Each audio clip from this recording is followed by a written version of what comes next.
नमस्कार, रेडियो कार्यक्रम बीमा जागरणमा तपाईलाई स्वागत छ। बीमाका कुरा गर्ने कार्यक्रम लिएर आएका छौं। नेपाल बीमा प्राधिकरणले बीमा सचेतना फैलाउन, बीमा प्रति आम सर्वसाधारण नागरिकलाई जागरूक गराउन र बीमा मार्फत गरिबी न्यूनीकरणमा सहयोग पुर्याउन यो कार्यक्रम तयार पारेको हो। यस कार्यक्रमलाई हामीले विभिन्न 5 खण्डमा बाँडेका छौं। पहिलो खण्डमा बीमा गतिविधि, दोस्रो खण्डमा बीमा विश्लेषण, तेस्रो खण्डमा बीमा संवाद र चौथो खण्डमा बीमा सम्बन्धी महत्वपूर्ण तथ्याङ्क अंकमा प्रस्तुत गर्नेछौं। अनि 6औं खण्डमा चाहिँ तपाईलाई प्रश्न छोडेर हामी जानेछौं। कार्यक्रमको पहिलो खण्डमा अब सुनौ बीमा गतिविधि। बीमा गतिविधि प्रस्तुत गर्दै हुनुहुन्छ दिनेश परियार। नेपाल बीमा प्राधिकरणले हालै बाख्रा बीमा लेख संशोधन गरेको छ। संशोधित बाख्रा बीमा लेखमा 3 महिना उमेर समूहदेखि 7 वर्ष उमेर समूहको बीमा गर्न मिल्नुका साथै सामूहिक रूपमा बाख्राको बीमा गर्न मिल्ने व्यवस्था रहेको छ। 1 महिनादेखि 3 महिनाको उमेर समूहको लागि बीमाङ्क रकमको 7% का दरले, 3 महिना माथिदेखि 5 वर्षको बाख्राको हकमा 5% का दरले र 5 वर्षदेखि 7 वर्षसम्मको बाख्राको हकमा 7% का दरले बीमा शुल्क कायम गरिएको छ भने क्षति मूल्याङ्कनकर्ताले क्षति मूल्याङ्कन प्रतिवेदन पेश गरेको मितिले 35 दिनभित्र दाबी भुक्तानी गर्नुपर्ने लगायतका व्यवस्थाहरू थप गरिएका छन्। साथै बीमित बाख्रा पालक कृषकले रु 2 लाख रुपैयाँ बराबरको दुर्घटना बीमाको व्यवस्था समेत गरेको छ। नेपाल बीमा प्राधिकरणले 7 प्रदेश मध्ये 6 वटा प्रदेशका प्राधिकरणले प्रदेश कार्यालय यसै वर्ष स्थापना गरिसक्ने गरी तयारी थालेको छ। यसअघि प्राधिकरणका सुदूरपश्चिम प्रदेश, कर्णाली प्रदेश र मध्य प्रदेशका कार्यालयहरू स्थापना भइसकेको छ। अब भने प्राधिकरणले 1 नम्बर प्रदेश, गण्डकी प्रदेश र लुम्बिनी प्रदेशमा प्राधिकरणको प्रदेश कार्यालय स्थापना गर्नका लागि घर भाडा लिन सूचना निकालेको छ। प्रदेश कार्यालयको सञ्चालन सम्बन्धी कार्यविधि समेत प्राधिकरणले तयार गरिरहेको छ। बीमा नियमनकारी निकाय नेपाल बीमा प्राधिकरणले गर्ने बीमा कम्पनीहरूको सुपरिवेक्षण कार्य जोखिमको आधारमा गर्न प्राधिकरणका कर्मचारीको क्षमता अभिवृद्धि गर्नका लागि बीमा विकास तथा अनुसन्धान सम्बन्धी क्यानेडेली संस्था टोरन्टो सेन्टरको सहयोगमा बीमा इन्स्टिच्युट नक्सालमा तालिम कार्यक्रम सञ्चालन भइरहेको छ। उक्त कार्यक्रमले प्राधिकरणको सुपरिवेक्षकीय क्षमता अभिवृद्धि गरी बीमा कम्पनीले लिएको जोखिमको आधारमा बीमाको मूल्याङ्कन गर्ने प्रणाली स्थापना गर्ने समेत सहयोग पुर्याउने बताइएको छ।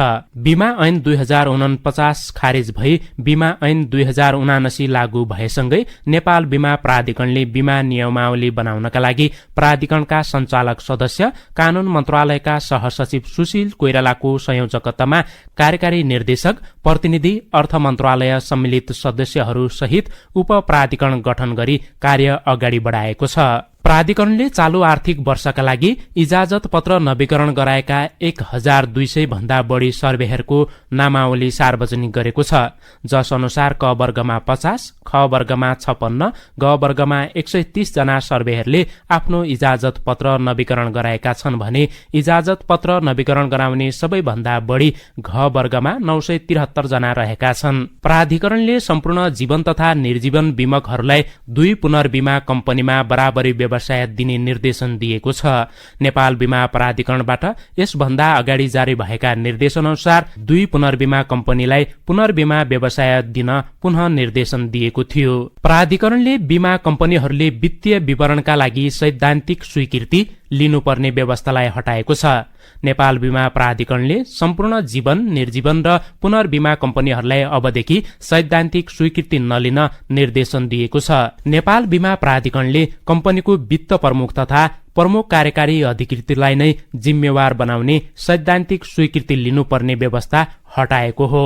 नेपाल बीमा प्राधिकरणले कर्मचारीहरूको क्षमता अभिवृद्धि गर्ने उद्देश्यले पुना स्थित नेशनल इन्सुरेन्स एकाडेमीमा बीमा सम्बन्धी तालिममा प्राधिकरणका कर्मचारीहरूलाई मनोनयन गर्दै आइरहेको छ, जस अन्तर्गत 7 जना कर्मचारीको टोलीलाई जीवन बीमा सम्बन्धी तालिममा मनोनयन गरिएको थियो भने लगत्तै 10 जना कर्मचारीको टोली निर्जीवन बीमाको तालिमका लागि मनोनयन भएका छन्। बीमा इन्स्टिच्युट नेपालको आयोजनामा हालै लुम्बिनी प्रदेशका बीमा कम्पनीका भएका शाखा प्रबन्धकहरूको लागि 2 दिने तालिम सम्पन्न गरिएको छ।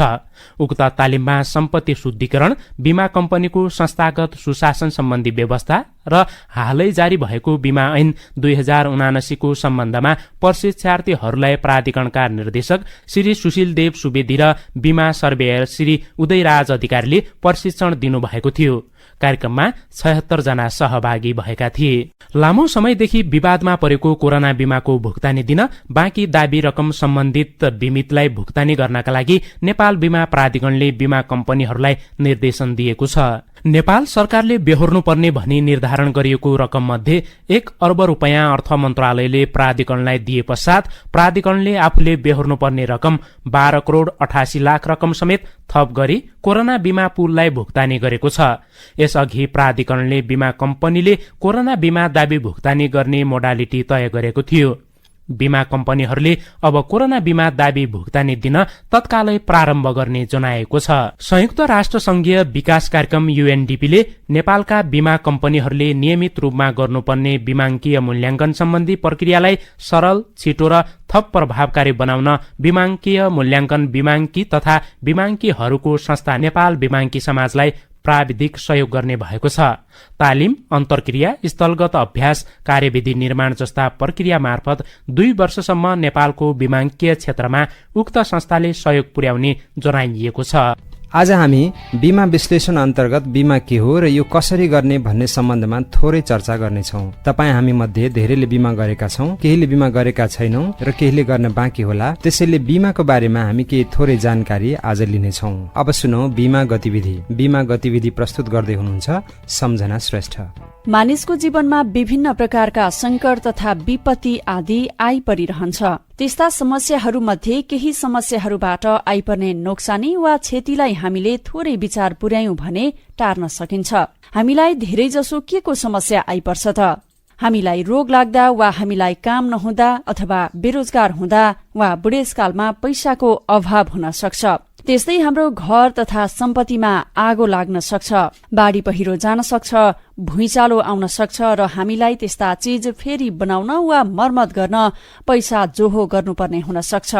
हाम्रा गाईबस्तु मर्न सक्छन्, हाम्रा कृषि बालीहरू बिग्रिन सक्छन् र हामीले बैंकबाट लिएको ऋण तिर्न नसक्ने अवस्थामा समेत हामी पुग्न सक्छौं। यस्ता सबै चीजहरूको समाधान गर्न सक्ने तरिका छ जसलाई हामी बीमा भन्ने गर्छौं। छोटकरीमा भन्ने हो भने मानिसको जीवनमा आइपर्ने धन, सम्पत्ति, दायित्व वा मान्छेको ज्यान आदिमा कुनै क्षति वा नोक्सानी भयो वा बिग्रियो भने कति रकमले क्षति भयो वा बिग्रियो सोही बराबरको रकम क्षतिपूर्ति पाउने गरी बीमा कम्पनीसँग लिने सेवा नै बीमा हो।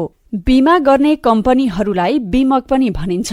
त्यस्ता बीमा कम्पनीहरू 2 प्रकारका हुन्छन्, जीवन बीमा र निर्जीवन बीमा। जीवन बीमा कम्पनीले मान्छेको मात्रै बीमा गर्दछ। मान्छेको मृत्यु हुँदा बीमा गरे बराबरको रकम हामीलाई यसले दिन्छ। अनि घरको, व्यापार व्यवसायको, उद्योगको, गाडीको बीमा चाहिँ निर्जीवन बीमा कम्पनीहरूले गर्छन्। अनि बिरामी हुँदा खर्चको अभाव नहोस् भनेर गरिने स्वास्थ्य बीमा चाहिँ मान्छेको स्वास्थ्यको कुरा भए तापनि जीवन बीमा कम्पनीले होइन, निर्जीवन बीमा कम्पनीले गर्छ।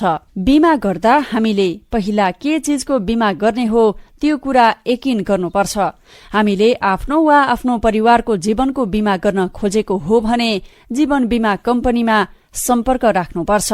जीवन बीमा कम्पनीको कार्यालय नजिकै छैन भने हामीले जीवन बीमा कम्पनीको एजेन्टलाई सम्पर्क गरे पनि हुन्छ। उनीहरूले हामीलाई प्रस्ताव फारम भर्न, बीमा गर्दा लाग्ने पैसा बीमा कम्पनीलाई तिर्न र पछि बीमा बापतको पैसा लिन समेत सहयोग गर्छन्। त्यस्तै घर, गाडी, व्यापार व्यवसाय जस्ता धन सम्पत्तिको बीमा गर्नु छ भने निर्जीवन बीमा कम्पनीको कार्यालयमा सम्पर्क राख्नुपर्छ। निर्जीवन बीमा कम्पनीको पनि एजेन्टहरू हुन्छन्, तर जीवन बीमा कम्पनीको जस्तो धेरै एजेन्टहरू निर्जीवन बीमाको हुँदैन। तपाईले बीमा गर्दा राम्ररी प्रस्ताव फारम भर्नुपर्छ। त्यसमा सोधिएका सबै कुराहरू सत्य साँचो लेख्नुपर्छ, झुठो वा गलत लेख्नु हुँदैन। प्रस्ताव फारम भरेपछि तपाईले बीमा कम्पनीमा पैसा बुझाउनुपर्छ अनि उसले एउटा कागज तपाईलाई दिन्छ। त्यो कागज बीमा लेख वा बीमा पोलिसी हो। त्यसलाई सधैँभरि जोगाएर राख्नुपर्छ, किनभने पछि बीमा दावी गर्नु पर्यो भने त्यो कागज देखाउनु पर्ने हुन्छ। तपाईको नजिकै कुनै बीमा कम्पनी अवश्य होला वा बीमा कम्पनी नभए पनि बीमा कम्पनीका एजेन्टहरू होलान्। तपाईले उहाँहरूबाट पनि राम्ररी जानकारी लिन सक्नुहुनेछ। यो विषय आजका लागि यति नै। आजको बीमा संवाद हाम्रो यस कार्यक्रमको पहिलो बीमा संवाद हो। तसर्थ आज हामी यस कार्यक्रममा बीमा प्राधिकरणका अध्यक्ष तथा बीमा क्षेत्रका संरक्षक श्री सूर्य प्रसाद सिलवालज्यूसँग कुराकानी गरेर सुरुवात गर्दैछौँ। प्राधिकरण भएपछि बीमा समितिको भूमिका कस्तो हुन्छ भन्ने विषयमा उहाँसँग कुराकानी गर्दैछौँ। आज हामी रेडियो कार्यक्रम बीमा जागरणमा विशेष संवाद गर्दैछौँ। आजको विशेष संवादमा हाम्रो पहिलो संवाद हुनेछ।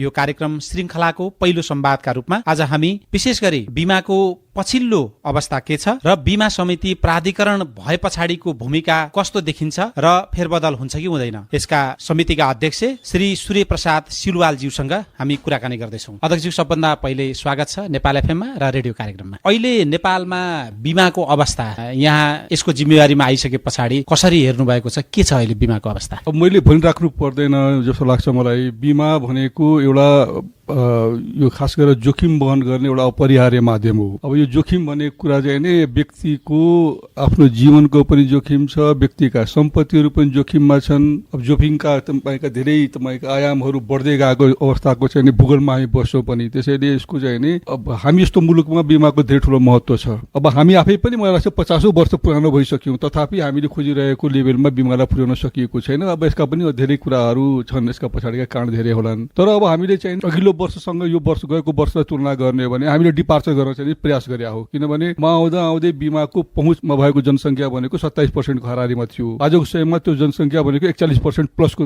छ भनेपछि बीमाको दायरामा आउने जनसङ्ख्या चाहिँ नि क्रमशः बढ्दै गएको चाहिँ देखिन्छ। आधीभन्दा बढी अझै पहुँच भइरहेछ छ। अब हामीले चाहिँ नि अब यो जनसङ्ख्यालाई सेग्रिगेट गरेर हेर्दाखेरि चाहिँ नि हाम्रो प्रदेशहरूमा कसरी हामी पुगेका छौँ भन्ने कुरा हेर्दाखेरि अलिक अलार्मिङ देखिन्छ। बागमतीमा सबभन्दा बढी देखिन्छ, प्रदेशमा कम देखिन्छ भनेपछि कहीँ न कहीँ बागमतीको तुलनामा मध्य प्रदेशका जनतामा बीमाको बारेमा चाहिँ नि राम्ररी बुझाइ छैन कि हामीले राम्ररी बुझाउन सकेनौँ कि वा कम्पनीले त्यस्तो अप्रोच लिएन कि भन्ने पनि देखिन्छ। पहुँच र साक्षरता हजुरसँग त्यस्तै अब अझ हामी माथिल्लो पहाडमा गयौँ भने त्यहाँ पनि त्यस्तै अवस्था देखिन्छ। अब यसका धेरै कारणहरू हुन सक्छन्। अब यो बीमामा हामीले खोजिरहेको कुरो के हो भने बीमाको फाइदा सबभन्दा बढी गरिबीले पाउनुपर्छ, किनभने आवश्यकता उसैलाई हो। र सरकारको समग्र नीतिले के गर्छ भने नेपालमा भएको गरिबी निवारणलाई चाहिँ हामीले फलानु वर्षमा यति घटाउँछौँ भन्ने जुन चाहिँ गभर्मेन्टको एउटा चाहिँ रणनीति छ, त्यो रणनीतिभित्र चाहिँ बीमालाई प्रवेश गराउनु पर्छ। किनभने बीमा मात्र एउटा यस्तो माध्यम हुन सक्छ जसले गरिबी बढ्नबाट रोक्छ। म उदाहरण दिन्छु के भने एउटा गाउँको घरको चाहिँ फुसको घरको बिमा गरिया छ, असाध्यै न्यून पैसामा बिमा गरिया छ भने अब विपद भनेको गरिबलाई आउने हो हैन। अब त्यो हुरीले त्यसको घर उडाउन सक्छ, आगोले त्यो घर डढ्न सक्छ, पहिरोले त्यो घर पुरिन सक्छ, बाढी त्यसै घरमा प्रवेश गरेर भत्काउन सक्छ। त्यो हामीले देखिआएको कुरो हो गरिबको घर, किनभने उसको सेटलमेन्टै त्यस्तै ठाउँमा हुन्छ। यदि त्यसको घरलाई हामीले चाहिने बिमा नगर्ने हो भने उसको 2 लाख रुपियाँको मात्रै घर भए पनि त्यो 2 लाख रुपियाँ भनेको उसको लागि धेरै ठुलो पैसा हो, जुन पैसा उसले आइदर तपाईँको चाहिँ गाउँको साहुसँग लिनुपर्छ ब्याजमा, र त्यसपछि त्यो ब्याजको भुक्तानी गर्नुले सक्दैन भन्ने अवस्था पनि देखिन्छ। तर यदि हामीले त्यसको बिमा गरेका छौँ, त्यसको बिमा मलाई लाग्छ 2 लाख रुपियाँ घरको बिमा भनेको 50 रुपियाँमा हुन्छ होला। यदि 50 रुपियाँ खर्च गरेर हामीले वर्षभर त्यो बिमा गरेछौँ र त्यो वर्षभित्रमा उसको कुनै चाहिँ किसिमबाट त्यसमा क्षति भयो भने बिमा कम्पनीले त्यसको 2 लाख रुपियाँ तिर्छ, अब ऊ गरिब हुने भएन। त यस पाटोबाट चाहिँ सरकारले सबभन्दा बढी यो कुरालाई बुझिदिनु पर्ने भनेको संघीय सरकारले हो। त्यसपछि क्रमशः सरकारका लेभलहरू चाहिँ तपाईँको प्रदेशले पनि यो कुरा बुझ्नु पर्यो, त्यसपछि तपाईँको चाहिँ स्थानीय सरकारले यो कुरा बुझ्नु पर्यो। किनभने आखिर पपुलेसन बस्ने भनेको कहीँ न कहीँ तपाईँको भूगोलमा भनेको स्थानीय निकायमै बस्छ मान्छे। अहिले हामीले चाहिँ गरिरहेको प्रयास पनि त्यही हो के भने अब स्थानीय तहलाई हामीले यदि बिमाको बारेमा अझ बढी जागरुक गर्न सक्छौँ, बिमाको फाइदाको बारेमा बुझाउन सक्छौँ, आफ्नो गाउँभित्रको गरिबको मात्रै बिमा चाहिँ मा पहल गरिदिने हो स्थानीय तहले भने मलाई लाग्छ गरिबी निवारणमा यो धेरै ठुलो तपाईँको चाहिँ एउटा फन्डको पनि हुनसक्छ र हामीले वास्तवमा चाहिँ गरिब जनतासँग न्याय गरेको पनि हुन्छ। त्यो पाटोमा हामीले काम गरेको छौँ। अब जहाँसम्म तपाईँले र यो चाहिँ बिमाको अवस्था समग्रमा भन्न खोज्नुभयो, अब समग्रमा हेर्दाखेरि हामी सहर केन्द्रित छौँ बिमामा आजको दिनसम्म पनि। अब यसलाई हामीले डिसेन्ट्रलाइज गर्नुपर्छ, तल जानुपर्छ, गरिबसम्म पुग्नु पर्यो, गाउँसम्म पुग्नु पर्यो भनेर केही अभ्यासहरू सुरु गरेका छौँ। अब पहिलो अभ्यास त के भने करिब गत आर्थिक वर्षमा हामी 70 वटा चाहिँ पालिकाहरूमा पुग्यौँ। म आफै पनि 7 वटा प्रदेश सरकारसँग कुरा गर्न गएको होइन। त्यस कारण जहाँ पुग्यो त्यो ठाउँमा चाहिँ बिमाको बारेमा सरकारको बुझाइमा परिवर्तन भएको छ। हामीले लगातार म त्यसको तल हामी गाउँसम्म केन्द्रीकृत भन्दा विकेन्द्रीकरण कसरी भयो भने प्राधिकरणसँग जोडेर केही कुरा यहाँलाई सोध्छु। अहिले हालसालै मात्रै बीमा समिति अब प्राधिकरण भयो, अझ शक्तिशाली सम्पन्न हिसाबले स्वायत्त हिसाबले आफूलाई अगाडि बढाउनका निम्ति थप सजिलो भयो। यो समिति प्राधिकरण भए पछाडि यसले गर्ने काम तौर तरिका के फरक हुन्छ र यसको भूमिका अब कसरी अगाडि बढ्छ? अब एक त नामले नै पनि अब यो कमजोर र चाहिँ नि सशक्त भन्ने देखिन्छ होइन। समिति भनेको त हामी कहाँ कहिले खालका समिति गठन भइरहेको हुन्छ, अनि त कानुनले बनाइदिएको समिति त तथापि यो समितिको अनुनयन समिति जस्तै मानेर चाहिँ नि यसको बारेमा एउटा कन्फ्युजन चाहिँ थियो। अब त्यो कमसेकम प्राधिकार प्राप्त प्राधिकरण भनेपछि कमसेकम त्यो एउटा चाहिँ नि समस्या, नामको समस्या चाहिँ हट्ने भयो। अब कतिपयचोटि मान्छेले बीमा समितिलाई बीमा संस्थान हो भनेर भन्थे, कतिपय कुनै एउटा चाहिँ एडहक कमिटी बनाएर चाहिँ नि बीमालाई हेरिरहेको छ कि भनेर भन्थे। त्यहाँबाट चाहिँ नि हामीले भनौँ न एउटा डिपार्चर गर्यो नामको हिसाबमा के भने प्राधिकरण गरेपछि यो अथोरिटी हो, योसँग तपाईँको प्राधिकार छ, योसँग अथोरिटी छ भन्ने कुरो देखिन्छ। र अहिले आएको कानुनले पनि त्यही कुरा गर्न खोज्छ के भने बीमाको विज्ञ संस्था भनेको चाहिँ नि बीमा प्राधिकरण हो। त्यसकारणले बीमा प्राधिकरणले बीमाको सम्बन्धमा सबै निर्णय लिन पाउनुपर्छ। जस्तो हिजो तपाईँहरू समितिमा मात्रै हुँदा के निर्णय गर्न सकिँदैन थियो, अब प्राधिकरण भएपछि त्यो निर्णय गर्न सकिन्छ। धेरै त्यस्तो कुराहरू थियो। मैले त्यो सबै अब तपाईँलाई भन्न थाले भयो, धेरै कुराहरू थियो होइन।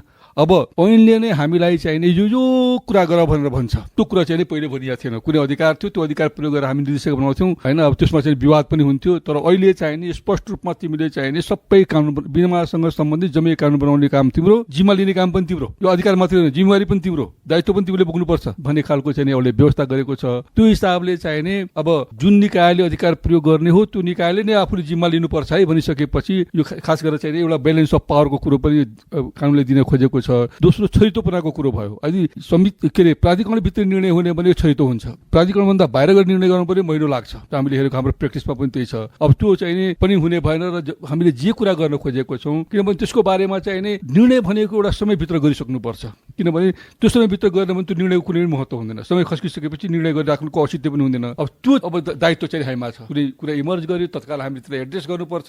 गर्नुहोस् भने त्यसले किन गर्नुहोस् भनेर भन्न पाएन। अहिले अघि त हामीलाई के थियो भने हामीले सरकारलाई सोधेको छौँ आएकै छैन भन्न पाउँथ्यौँ नि हामीले, त्यो बक पासिङ गर्न पनि पाएन। अबको चाहिँ नि अब यो जसरी समिति नाममा रूपान्तरण भयो अब काममा पनि अवश्य धेरै मैले भने नि अब मलाई लाग्छ के भने 49 सालको कानुनले त्यतिखेरसम्मको बीमाको चाहिँ बजारलाई बीमा उद्योगलाई चाहिँ एड्रेस गर्न सक्थ्यो। 30 वर्षको पछिको बीमा त कहाँ पुग्यो। अब त्यो कानुनले एड्रेस गर्न सक्ने अवस्था थिएन। अब अहिले कमसेकम 79 सालमा आएको कानुनले चाहिँ नि आउने 10 वर्षमा त यहाँको चाहिँ जम्मै कुरा गर्छ नि, त्यो हिसाबले हामीले हेर्नुपर्छ यसलाई। र अब यसलाई चाहिँ प्राधिकरण भयो यो स्वायत्त भयो भन्दा पनि प्राधिकरणले अब बीमाको एक्चुअल सल्लाहकारको रूपमा सरकारलाई सल्लाह पनि दिने हो। आफ्नो बीमा प्राधिकरण अन्तर्गतको बीमाका नीतिहरू पनि बनाउने हो। यसले अब आवश्यकता अनुसार 4 वर्ष 5 वर्षको लागि नीति बनाउनु पर्यो, रणनीति बनाउनु पर्यो। यसले आफ्नो रणनीतिलाई पुरा गर्नलाई कार्यक्रम बनाउनु पर्यो, त्यो कार्यक्रममा इन्भेस्टमेन्ट गर्नु पर्यो। मैले अघिदेखि यहाँलाई भनेको छु गरिबसँग पुग्नलाई चाहिँ बाटो बनाउनु पर्यो। हामीले पुगेर उसलाई बुझाएर मात्रै उसको त पैसा छैन, उसले कहाँबाट गर्छ बीमा होइन। केही सपोर्ट बीमाको एउटा कोष छ त्यहाँ, त्यो कोषबाट केही सपोर्ट गरेर चाहिँ नि पाइलटिङ हामीले गर्नु पर्यो। प्रत्येक पालिकामा 5 जना मात्रै गरिदिने पनि भयो। त्यो हेरेर चाहिँ स्थानीय तहका सरकारहरू चाहिँ आकर्षित हुन्छन् कि भोलि आफ्ना पालिकाभित्रका चाहिँ मान्छेलाई गर्छन् कि यावत बाटोहरू हामीले खोल्नु पर्ने हुनाले जिम्मेवारी अब यो अधिकार भन्दा पनि धेरै बढी जिम्मेवारी थपिएको छैन अवस्था हो यो हाम्रो होइन। अब त्यो जिम्मेवारी पुरा गर्न अधिकार छ हामीसँग। यो अधिकार र जिम्मेवारी सँगसँगै अब सबै नेपालीको पहुँचमा बीमालाई पुर्याउन अघि यहाँ थुप्रै कुरा केही सङ्केतका हिसाबले स्थानीय तहदेखि सङ्घीयसँग हामी कसरी जोडिन्छौँ भन्ने कुरा केही छुनुभयो। अब झन्डै 60% नागरिक अझै पनि बीमाको पहुँचबाट बाहिर छन्। कतिपय अवस्थामा साक्षरता छैन, बीमा साक्षरताको कमी छ। कतिपय अवस्थामा त्यसलाई सरकारहरूले कार्यक्रमिक ढङ्गले अगाडि बढाउन सकेनन्। अब सबै नेपालीलाई बीमाको पहुँचभित्र ल्याउन गर्नु के पर्छ, प्राधिकरणले के गर्छ? पहिलो कुरो त अब बीमाको बारेमा चाहिँ नि बीमाका फाइदाहरूको बारेमा बीमा किन गर्ने भन्ने बारेमा चाहिँ नि अवेरनेस ल्याउनु पर्यो। अब यो प्रत्येक पब्लिकलाई गएर अवेर गर्न सक्ने अवस्था चाहिँ नि कोही पनि हुँदैन संसारमा।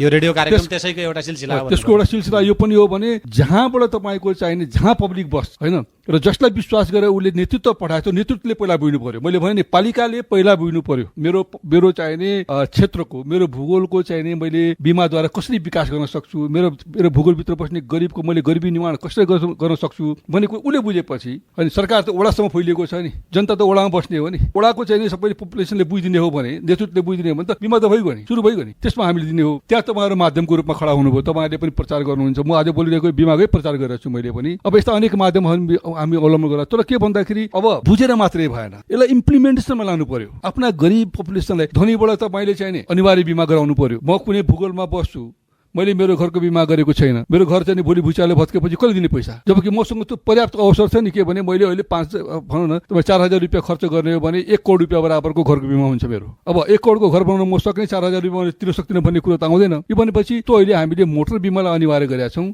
त्यस्तै घरको बिमालाई अनिवार्य गर्नुपर्छ कमसेकम हाम्रो भूगोलमा। त्यो गरिबसँग बढी जोडिने भयो। गरिबसँग पनि धनीले पनि आफूले त्यो दुई खालबाट चाहिँ अब यसलाई हामीले अगाडि बढाउन सक्छौँ। जो सक्षम छ उसले अनिवार्य रूपमा बिमा गर्नै पर्यो, होइन भने सर्भिसेसहरू पाउँदैन। नम्बर 1, जो गरिब छ त्यसलाई हामीले हेरिदिनु पर्यो, लोकल बडीले हेरिदिनु पर्यो, सरकारका बजेटबाट हेरिदिनु पर्यो गरिबलाई, ताकि थप गरिबीलाई हामीले निर्माण गर्न सकौँ। र यो धेरै पैसा लाग्ने कुरो पनि होइन, धेरै ठुलो चाहिँ धेरै बजेटले माग्दा पनि माग्दैन होइन। यो खालि के हो, हामीले स्थानीय सरकारको फेरि दायित्व पनि हो, हाम्रो जागरुकता पनि हुनु पर्यो, हामीले गर्छौँ भन्ने पनि हुनु पर्यो होइन। त्यसकारण यसले चाहिँ धेरै कुरोहरूलाई चाहिँ समेट्न खोज्छ। त्यति मात्रै होइन, तपाईँको सम्पत्ति स्थानीय तहको आफ्नै सम्पत्तिको पनि बिमा गर्नु पर्यो, आफ्नै पनि बिमा गर्नु पर्यो। जिन्दगीको बारेमा, सम्पत्तिको बारेमा, तपाईँको चाहिँ यो एटमोस्फियरले गर्ने परिवर्तनको बारेमा कसैले पनि केही भन्न सक्ने अवस्था छैन। त्यसकारण यो जहिले पनि अनिश्चयलाई चाहिँ एउटा निश्चिन्ता के गर्नु पर्यो भने मैले बिमा गरेपछि आर्थिक रूपमा म चाहिँ सक्षम छु, मैले पाउँछु। त्यो बाटो एकातिर गर्नु पर्यो भने हामीले पनि बिमाको बजारको विश्वसनीयता बढाउनु पर्यो। हो, घटना घटेपछि उसले पाउँदो रहेछ, तत्काल पाउँदो रहेछ भन्ने बाटो बनाउनु पर्यो। यी सबै जिम्मेवारीका बिचमा हामीले काम गरेछौँ। त्यसैले अब यो प्राधिकार छ हामीसँग, तर जिम्मेवारी पनि छ।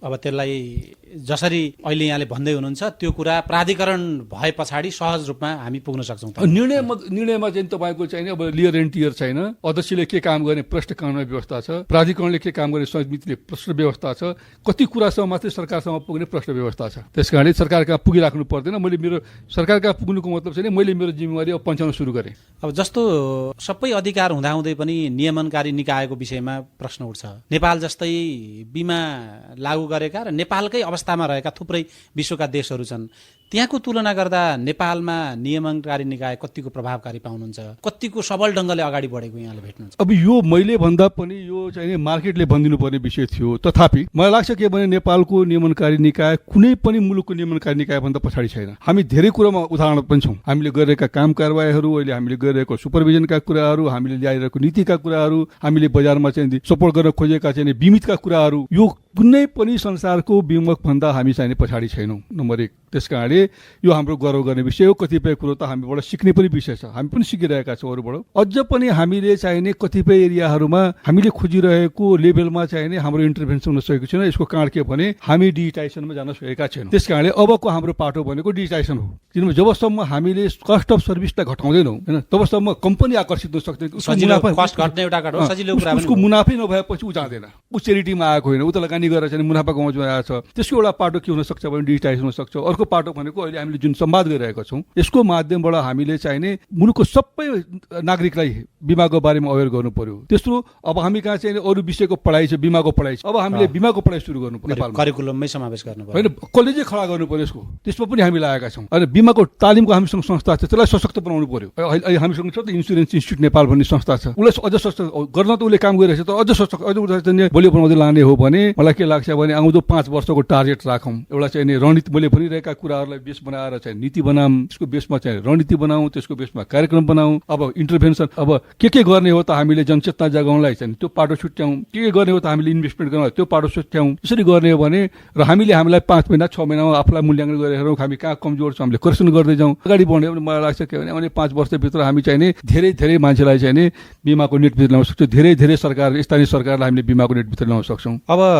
प्राधिकरण एउटा हिसाबले, अधिकारका हिसाबले, स्वायत्त हिसाबले अगाडि बढ्न सक्ने अवस्थामा भए पनि सिंहको सरकार त छ, अर्थ मन्त्रालय, नियमनकारी निकाय, एउटा प्राधिकरण कसरी गयो भने एउटा दिशानिर्देश गर्न सकिएला। पटक पटक यो नियमनकारी निकाय र सरकार अर्थ मन्त्रालय बीचको यो अलिकति समन्वय नमिलेको जस्तो आइरहन्छ कि यो सेक्टरमा। म आइसकेपछि त त्यस्तो पनि देखिनँ मैले होइन, होला त्यो पनि तपाईँले भनेको कुरो छैन भन्ने कुरा भन्दैन। किन कोरोना बिमाकै एउटा केस हुन सक्छ होइन, त्यो सरकारले बढी जाने ओभररुल गरेपछि चाहिँ बिग्रिने विषय हो होइन। जुन विषयको जोसँग विज्ञता छ त्यसलाई छोडिदिनुपर्छ। हामी पनि सरकारकै कम्पोनेन्ट हौँ। के माने हिँड्नु पर्यो भने सरकारको चाहिने बिमाको बारेमा दखल राख्ने संस्था मेरो यो हो, यसलाई चाहिँ त्यसमा हामीले चाहिँ उसँग सल्लाह पनि लिनुपर्छ, उसलाई सपोर्ट पनि गर्नुपर्छ भन्ने खालको चाहिँ मनस्थिति सरकारले चेन्ज गर्नुपर्छ। र सबभन्दा बढी बुझ्नु पर्ने सङ्घीय सरकारले हो बिमाको बारेमा। सङ्घीय सरकारको कुनै पनि घरको बिमा भएको छैन, संघीय सरकार कुनै पनि प्रोपर्टीको बिमा भएको छैन। सरकारले आफ्नै प्रोपर्टी त्यस बिमा कारणले गरेका छैन। अब त्यसको अरू पनि कारणहरू छन्। के भने अहिले महालेखा नियन्त्रण कार्यालयले चाहिँ सम्पत्तिको लगत तयार गरेछ, त्यो होला, त्यो गर्नै पर्छ त्यो। दोस्रो कुरो के भने सरकारले अब जस्तो यो वर्षको बजेट तपाईँले हेर्नु, अघिल्लो वर्षको बजेट वक्तव्य र यो वर्षको बजेट वक्तव्य तपाईँ दाजेर हेर्नुहोस्, अहिले धेरै डिपार्चर गरेछ। सरकारले धेरै कुरो बिमाको बारेमा बोलेको छ यो वर्ष। त्यस कारणले सरकारको अवेरनेस यतापट्टि बढ्दो छ र सरकारले पनि के बुझ्नु पर्यो भने मसँग अनलिमिटेड रिसोर्स छैन, मसँग पनि स्कार्स रिसोर्स छ, जहाँ मैले चाहिँ स्कार्स ठाउँहरूमा चाहिँ युज गर्नुपर्ने हुन्छ। त्यस कारणले बाँकी कुरो बिमा मलाई दिनुपर्छ सरकारले। तपाईँ कुरा आफूले जिम्मा गरेर अमेरिकाको गभर्मेन्टले सक्दैन, हामीले सक्छौँ। अहिले तपाईँको चाहिँ 11-12 अर्बको चाहिँ गएको कार्तिक महिनामा जुन वर्षा भयो, बेमेलको वर्षा भयो होइन, त्यत्रो धान बाली गयो, त्यो पैसा सरकारले तिर्न सकिरहेको अवस्था छैन होइन। त्यस कारणले त्यसको चाहिँ नि अब बिमा समितिलाई वा बिमा प्राधिकरणमा दोष दिएर भएन, कम्पनीमा दोष दिएर भएन, सरकारको चाहिँ त्यो निकायले किन त प्रचार गरेन त? त्यहाँ प्रदेश सरकार त त्यो बसेको, त्यहाँ लोकल गभर्मेन्ट त त्यो बसेको, सरकारले अनुदान दिएछ कृषि आउने त उसले पनि बुझेको छ नि। अनि कागजमा चाहिँ नि बुझ्ने अनि प्र्याक्टिसमा बुझाउनु परेन, आफ्नो टेरिटोरीका मान्छेलाई चाहिँ नि उत्साहित गरेर प्रोत्साहित गरेर लगेर चाहिँ बिमा गराउनु परेन। ती पाटाहरू कमजोर रहेका छन्। अब बिमा यो अहिलेको प्राधिकरणले चाहिँ के गर्छ भने प्रदेश सरकारसँग पनि बिमाको बारेमा समन्वय गर्छ, लोकल बडीसँग पनि बिमाको बारेमा समन्वय गर्छ र समग्रमा चाहिँ एउटा सिनर्जी बनाउँछ, जसले चाहिँ नि मैले भनिरहेको 5 वर्षको अवधिमा बिमाको क्षेत्रमा हामीले डिपार्चर गर्छौँ भनेको हामीले गर्न सक्छौँ। त्यो बाहेक सरकार बाहेक बाहिर वित्तीय क्षेत्रका अरू नियमनकारी निकाय छन्, त्योसँग चाहिँ प्राधिकरणले कसरी समन्वय गर्छ? हाम्रो अहिले पनि सहकारी छ, अहिले पनि नेपाल राष्ट्र ब्याङ्क भयो, सेबोन भयो, हामी सहकारीमै छौँ। अब यो सबैको आफ्नो चाहिँ नि आफ्नो कार्य प्रकृति अनुसार छ, तर कुनै न कुनै गरेर हामी जोडिन्छौँ। त जहाँ हामी जोडिन्छौँ त्यहाँ हामी चाहिँ नि सहकारी नै गरेर बसिरहेको छौँ, समन्वयमै हामी बसिरहेको छौँ। उहाँहरूले हामीलाई बोलाउनुहुन्छ, हामीले उहाँहरूलाई बोलाएका छौँ। अब भन्दैछु मैले अब यसपाला चाहिँ नि कुनै एउटा चाहिँ हामीले एउटा चाहिँ नि सिम्पोसियम गर्नु पर्यो हाम्रो चाहिँ जम्मै नियामक निकायहरूको बिचमा, ताकि हाम्रो बिचमा चाहिँ भएको अन्डरस्ट्यान्डिङ चाहिँ नि क्लियर होस् र एउटा सिनर्जी आओस्। आखिर सबै हामी फाइनेन्सियल सेक्टरमा काम गर्ने हो, मुलुकको फाइनेन्सियल सेक्टरलाई बलियो बनाउनलाई चाहिँ नि हामीले लिइरहेका पोलिसीहरू चाहिँ नि एकअर्कासँग जोडिएको छ कि छैन भन्ने कुरा हेर्न जरुरी छ अहिले। त्यसकारण त्यो पाटोमा हामी काम गर्छौँ, हामी गरि पनि रहेको छौँ। जस्तो अध्यक्ष अब प्राधिकरणका हिसाबले यहाँले नेतृत्व गरिरहनु भएको छ, एउटा तलको अघि यहाँले भने जस्तो झुपडीमा बस्ने नागरिकदेखि एउटा शहरको आलिमसान महलसँग जोडिने नागरिक यो बिमासँग जोडिन्छ, स्थानीय सरकारदेखि संघीय सरकार यो बिमासँगै जोडिन्छ। त्यो सबैलाई यहाँले यो बिमाको बारेमा अन्तिममा भन्नुपर्ने जस्तो तपाईलाई सुन्दै हुनुहुन्छ थुप्रै मान्छेले अहिले यो रेडियो कार्यक्रम मार्फत तपाईले यो कुरा चाहिँ भएको छैन त, तपाईलाई सुनियो भने यो गर्नुपर्ने रहेछ भनेर रियलाइज हुने गरी के भन्नु सकिन्छ? अब सरकारको चाहिँ नि सबै निकायलाई चाहिँ मेरो आग्रह के हो भने जुनसुकै निकाय होस्, चाहे त्यो संघको चाहिँ सरकार होस्, चाहे प्रदेश सरकार होस्, चाहे लोकल गभर्मेन्ट होस्, हामीसँग अनलिमिटेड रिसोर्स छैन। हामीसँग रिसोर्स असाध्यै कम छ। हामी 5 वर्षको लागि चुनाव जितेर आएका छौँ, हामीले गर्नुपर्ने एरिया धेरै छ। त्यो एरियाहरू सँगसँगै अब हामीले हाम्रो नागरिकलाई हेर्नुपर्ने हुन्छ। विकास गरिदिने उसँग त खाने छैन, उसलाई विकाससँग के लिनु छ र एउटा गरिबसँग?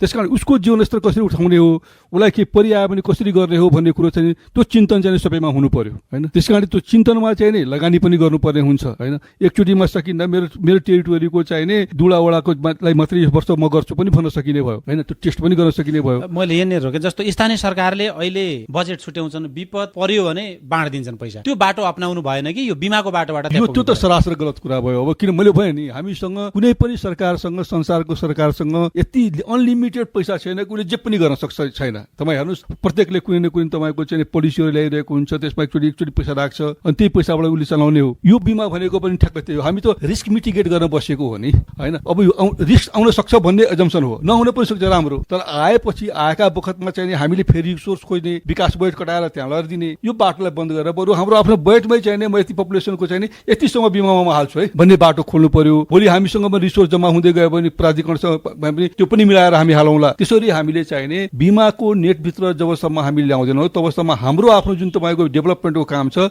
भोलि विपद आउने मुलुकमै बस्यौँ हामी। हाम्रो भूगोलै विपदको भूगोल हो। केही घटना घटिहाल्यो भने यो आर्थिक सहायता, चन्दा, पुरस्कारको सट्टा केही घटना घटेपछि बिमाले बिहोरिदिने हामीले बाटो बनायो भने सरकार पनि सेफर छ, जसलाई पीडा परेछ ऊ पनि सेफर छ होइन। मुलुकभित्रको बिमाको व्यवसाय पनि फस्टाउँछ र एउटा विश्वसनीय वातावरण हामीले बनाउँछौँ सरकारप्रति। के भने अब हामीले के गर्छौँ, मान्छेको 5 लाख घर पत्केको हुन्छ, 10,000 रुपियाँ आर्थिक सहायता दिन्छौँ, उसलाई के हुन्छ? हुन्छ त्यो 10,000 रुपियाँ चाहिँ हामीले प्रिज्युम गरेर बिमा गर्ने भने त उसले 5 लाख रुपियाँ पाउने भयो नि। ती पाटाहरू खोलिदिनु पर्छ भन्ने मेरो आग्रह हो। र यो कुराहरू सबै चाहिँ सरकारका आफ्ना पोलिसीमा हुनु पर्यो, आफ्ना चाहिँ रणनीतिमा हुनु पर्यो, आफ्ना कार्यक्रममा राख्नु पर्यो हैन। र सहकार्य गर्न चाहिँ बिमा प्राधिकरण तयार छ। हामी फेरि पनि पुग्दैछौँ निर्वाचनपछि। फेरि पनि अब हाम्रो चाहिँ ड्युटी भनेको चाहिँ तपाईँको अनि लोकल गभर्मेन्टसँग कुराकानी गर्ने, पालिकाहरूसँग कुराकानी गर्ने, अब प्रोभिन्स बन्छ प्रोभिन्सको गभर्मेन्टसँग कुराकानी गर्ने र यो कुरोलाई चाहिँ हामीले इम्प्लिमेन्टेसन गर्नुपर्छ। हामीले गरेनौँ भने हामीले खोजिरहेको नेपाल हामीले बनाउन सक्दैनौँ। हामीले खोजेको जनताको स्तर बढाउन खोजेको होइन। समृद्ध भनेको त्यही हो नि त। त्यो समृद्ध बनाउनलाई त उसको बिमा गर्नु पर्यो, उसलाई बिमा गर्न प्रोत्साहित गर्नु पर्यो। जसले गरेर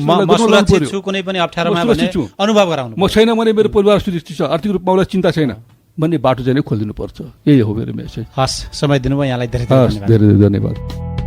बीमा प्राधिकरणका अध्यक्ष तथा बीमा क्षेत्रका संरक्षक श्री सूर्य प्रसाद सिलवालज्यूसँग हाम्रा साथी गोविन्द खड्काले गरेको संवाद सुनेपछि अझ धेरै कुरा प्रष्ट भयो। वास्तवमा बीमा कार्यक्रम देशकै समृद्धिका लागि महत्वपूर्ण रहेछ। यो कुराकानीपछि तपाईलाई बीमाका विषयमा थप जानकारी भयो होला। बीमाका विषयमा जान्नुपर्ने धेरै कुराहरू छन्। यदि तपाईलाई बीमाका विषयमा कुनै जानकारी थाहा पाउनु मन लाग्यो भने हामीलाई प्रश्न टिपाउन सक्नुहुनेछ। त्यसका लागि हाम्रो इमेल ठेगाना हो radio.bima@gmail.com radio.bima@gmail.com। अन्तमा हाम्रो प्रश्न तपाईको उत्तर। नेपालमा निर्जीवन बीमा कति प्रकारका छन्? प्रकारसहित लेखी पठाउनुहोस्। त्यसको लागि हाम्रो इमेल ठेगाना हो radio.bima@gmail.com radio.bima@gmail.com वा तपाईँ नेपाल एफएम को फेसबुक पेजमा पनि बीमा बारे प्रश्न गर्न सक्नुहुनेछ। वा तपाईँ नेपाल एफएम को टेलिफोन नम्बर 5388-505 मा टेलिफोन गरेर जुनसुकै बेला पनि प्रश्न टिपाउन सक्नुहुनेछ। यिनै जानकारी अनि सामग्रीहरूसँगै रेडियो कार्यक्रम बीमा जागरणको आजको अङ्कबाट बिदा लिने समय भएको छ। आजका लागि प्राविधिक साथीलाई धन्यवाद। अहिलेको रेडियो कार्यक्रमको अर्को अङ्कमा बीमा सम्बन्धी थप महत्वपूर्ण जानकारी लिएर आउनेछौँ। आजका लागि भने बिदा हुन्छौँ। नमस्कार।